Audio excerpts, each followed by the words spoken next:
Oh guys, magandang gabi. Ibiyahin na naman tayo mga idol. Kumusta kayo dyan mga idol? Buyat ang malala na naman to. Nagkakaibag na ako. Nagkakaibag na ako, kakapuyat. Ano?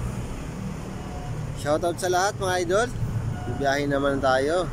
So andito tayo sa gasoline station. Magpapagas tayo mga idol. Yan. Yan, andito tayo sa gasoline station.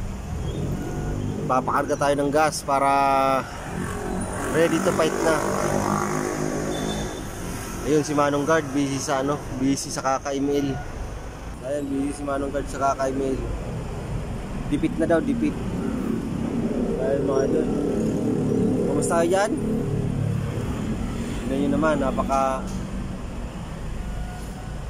napaka-haggard na natin mga idol. Hindi na tayo nakakapag-ayos.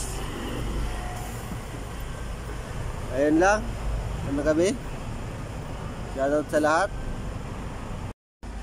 So ayun boy. Si Idol nagmuni-muni. Iniisip kung paano makakaahon sa buhay.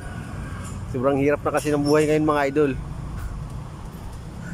Iniisip niya sa dami ng problema niya, pati yung mga babae niya nagkandawala-wala na. Kaya tigilan niya yung scatter na yan. Kung si Awit natalo ng 69 million, ako 69,000. Yan, scatter pa more. Sa una lang masaya, sa huli iyak. Yo. At mawawala. Aray ko po. Tigilan.